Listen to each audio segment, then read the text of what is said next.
Hi guys, it's Jonathan Chan with JChownGolf at Crondon Park Golf Club in Essex, and today what we're going to talk about the most important lesson you'll ever have. So this is really targeting one, how to make your club face work for you in your golf swing to the best ability, and how to match up your left hand grip with your appropriate wrist angle. Not all grips are created equal. There could be some things you're doing in there with your grip, with your lead wrist, which could be extremely hurting you directionally on the golf course. So having this knowledge is an absolute game changer. So before we get into that, please make sure you like, subscribe, and hit that bell button to be notified every time I put out a video. So let's get into this grip and wrist angles. Again, the most important lesson you'll ever have. Right, let's get into one, how we're going to do a standard grip and how we can match up that. Two, we're going to do a weak grip and how we can match up a weak lead hand grip to work. And three, a strong lead hand grip and how we can make that work in the golf swing. So first, let's get into standard and get stuck in with that. So guys, what we're going to do, we're going to first look at standard grip and how we can look at the wrist angles with standard grip, and we're going to see what doesn't work, what does work, what is matching up with that standard 2.5 left hand knuckle grip. So this will be, most of you have gone out and had a lesson before, most likely you're going to have a more of a standard grip because it's the first thing we always touch on. So what we're going to do to have a look at these wrist angles, we're going to get down to shaft parallel to the ground in a downswing. So just when, if we have a wrist angle and a grip type that doesn't match each other, we'll start to see some compensations happen. So it'll be important to see here and how the effect of these different wrist angles will have into impact. So if we get shaft parallel to the ground, I've got my standard 2.5 knuckle lead hand grip there. So what I'm going to do first, I'm going to cup my lead wrist. So I'm going to really cup it. So I've got kind of that reverse C type of position here with my wrist. So me at shaft parallel to the ground here with a cup wrist with a standard grip, what we can see one, that club face is wide open. So little things we can see that toe end of the club is pointing right behind us there. The grooves of the club are pointing diagonally and up as well. So if I was to hit a golf ball with this position coming down into delivery, I would really cut across that ball to really make that face function, so I could hit a big slicey one out there, and I could also have to early release those hands to be able to get that club so it's delivering that club face onto target better. So if we can see if a standard grip does that really consistently function properly with a cupped left wrist, no, we don't want to be doing that. Too many compensations have to be made coming through impact, won't be consistent. So that's the first one. No, we're not going to cup that wrist and have a standard lead hand grip. It's not going to work. So if we get up to now, same position again, but let's do the exact opposite. Let's flex that lead wrist. Let's really flex it. So we can see we're bowing that lead wrist. We're really doing it as much as we can. And what can we see here? We can see one, that toe under club's more now pointing away from it. In front of me, we can see the grooves of the club are pointing more down towards the ground at a slight angle. I'm closed off to my back line there. Now, if I was to really go through with this closed club face and make this work, I'd have to really rotate a hell of a lot and shove my hands really far forward to get that shaft lean, offsetting the closed club face. Again, is it that functional? Not really. If we were to make that work, we'd really have to rotate the hell out of it. We'll be hitting really low bullety shots all the time. We won't have kind of control of height on our ball flight. We'll always be hitting the ball low. So to some degree, could we have a slightly flexed lead wrist with a standard grip? Yeah, for sure. We could have a slight bit for sure, then we could deliver that club properly. But more times than not, if it is overly flexed, we're going to see that ball go left and low. So again, not the functionality if we want that. Can we do that? Slightly, if it's a little bit, but mostly no. Again, we can't really have the consistency with a standard grip to overly flex and bow that lead wrist. So that's not what we want. So now with our standard grip, we're going to look at what a flat lead wrist looks like. So flat lead wrist with our standard grip. So what we can see there now, that club face is looking way better. The club face is looking way better. We're seeing the grooves very slightly angled down. See at my bucket of balls there.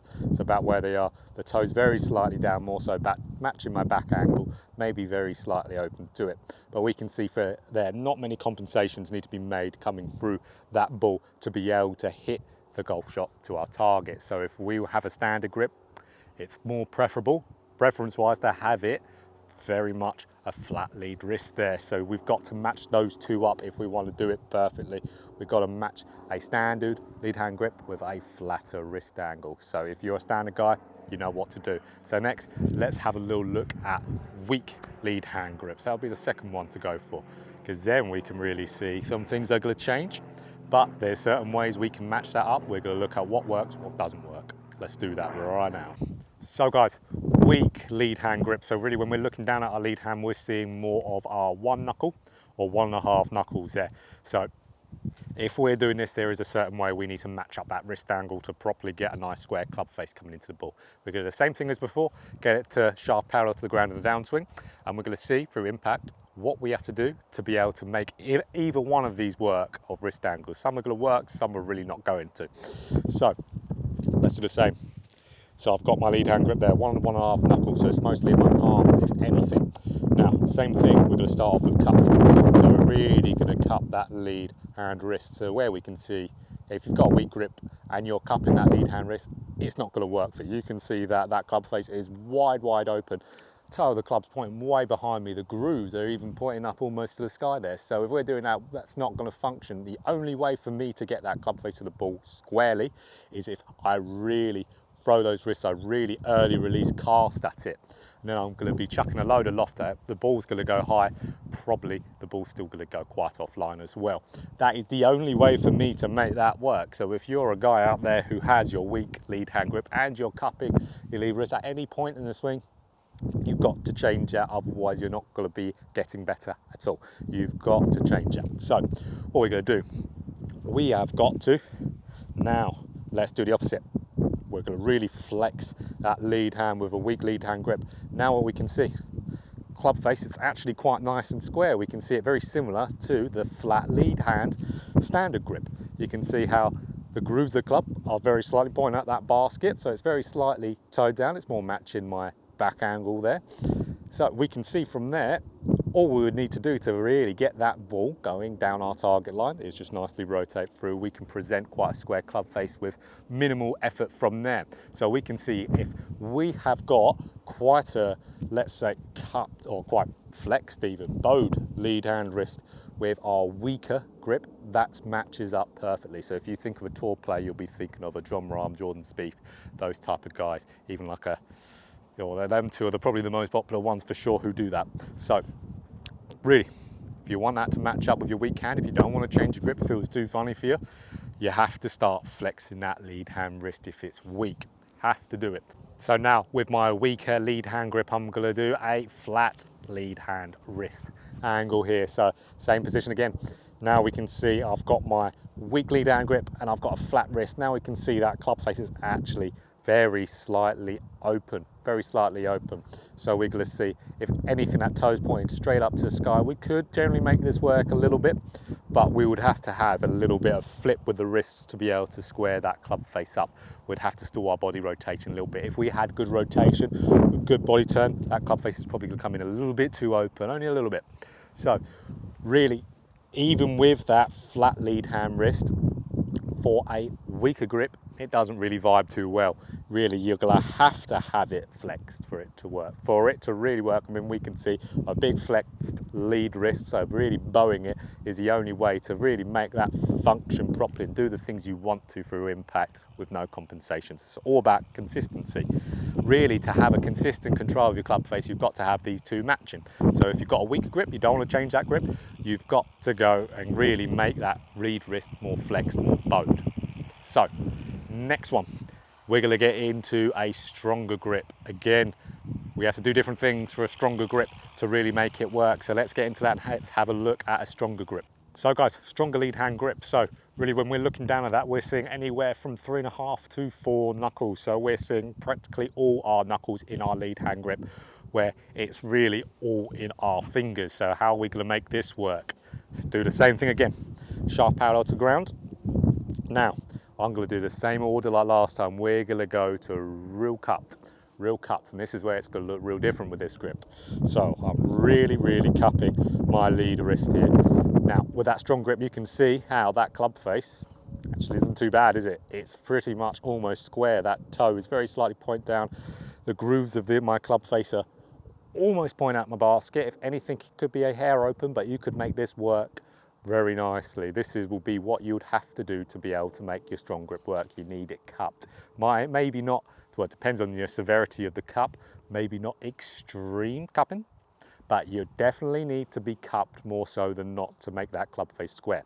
So let's now look at the opposite. Let's go real flexed. So I've still got my 4-knuckle grip here. Now we're going to go really flexible. You can see here, it's ridiculously closed. It's so much pointing down to the ground that really there's not really too many ways for this to function. Otherwise, if you really shove those hands forward, you'd have to have a crazy amount of shaft lean on it. But then we'll probably hit, even with an 8-iron, probably about 5-iron height. It's not going to function at all for you. So for your stronger grip, really having that lead wrist flexed is a no-go. You can't do it. It will really cause some awful reactions in your swing. What you'll probably most likely see if you're here, you'd back up very hard with your body, really come out of your posture to be able to somehow get that club really falling onto that ball in somewhat square, and then we can actually see a lot of mishits, maybe even some top shots come from that move as well. So that definitely not, we do not want to really flex our lead wrist with a strong lead hand grip, definitely not. So final bit now, let's get into more of a flat lead wrist. So what we can see with a flat lead wrist, it's not too bad again. It's not too bad. If anything, it's very slightly closed. So we can see really where my grooves are. If anything, they're going to be more pointing down just to the bottom end of that bucket. So there, it is quite shut there. So if I can see myself coming through the ball now, I'd have to have a hell of a lot of rotation, and I'd really have to lean that shaft forward to be able to return that properly. So it's not the worst, but it's not the best either, depending on your rotational capabilities. If your name's Dustin Johnson coming through there with a really strong grip, I mean, how he has it even flexed coming through, then you'll probably be able to get that rotation. But we're not all that level of golf. We don't have that skill there for, I mean, if you're a 20 handicap, you're just not going to be able to do it. So what we can see there, yeah, that can work, but we do need a lot of rotational capability in there to make it work. So again, not too functional. If we have our really strong grip, we need it flipped. So we need it cut there. We need that because that will present a more square club face, to where when we can present that club to the ball in a relatively square fashion to get that ball going down to our target. So we can see there are ways to make this work. There are ways to really, so you don't necessarily have to change your grip straight off if you're seeing club face issues in your golf swing. You also need to match your grip and wrist angle. Now, for sure, it might be an easier route for some people to change their grip. They might be extreme one way, where that really will be the shortest road to the same target. But let's say, for example, if we were that guy who had a weak lead hand grip, or maybe even just slightly weak, so let's say 1.5 to almost 2 knuckles, but they're getting a lot of cup in that wrist, it'll be way easier for them just to think of flexing that wrist a little bit, because to make that cup work, they would have to go from a weak grip to a really strong grip. That's a big change in grip type, to where, you know, the easier road to travel there would be your wrist angles. So if anything you've learned from here, guys, is how to control your club face with what grip you've got, and that's all through what to do with your lead wrist. It's really important to know what one for your grip and your golf swing matches with the other. You've really got to know this information, because once that's down, you can always be in control of your club face. So then it's just a low point control issue and then a path issue as well. And then if you're getting all those three together, you're playing good golf. But we can make sure club face is always there if we have knowledge of grip and appropriate wrist angles. So if you enjoyed that video, guys, you found that helpful, please like, please subscribe as well, and press that bell button.